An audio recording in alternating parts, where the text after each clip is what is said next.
I started wrestling in 1997 in Calgary at the Hart Family Dungeon with Stu, with Bruce and Ross Hart as my predominant trainers at the time, but I also got to roll a lot with the British Bulldog, Jim the Anvil Neidhart.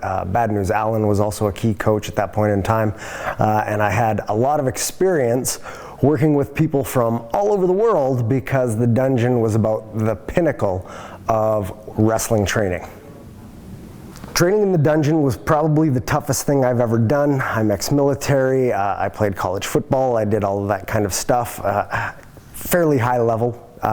And making the transition over to wrestling and wrestling in the dungeon was incredibly difficult. The physical toll that it takes on your body is insane. I can't describe how difficult or hard the dungeon floor was, let alone the pipe system that your head would hit, or the walls that you had to bounce off of, not ropes that you were thrown into and beaten against. I cracked many a board in the dungeon trying to chop guys, missing, putting my forearm almost through windows,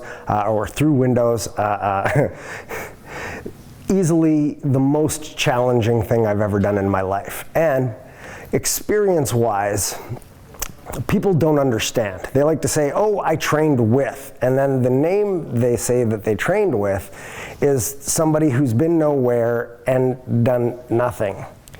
And so your credential list is zero, that you've trained in Shecky's Midnight Gym in Butt Plug Hollow of nowhere.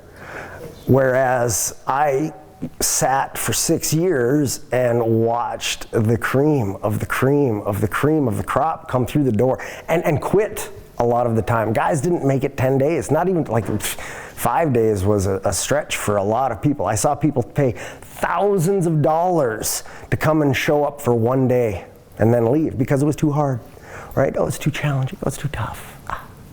The kids who train today, they wouldn't last a day where I came from.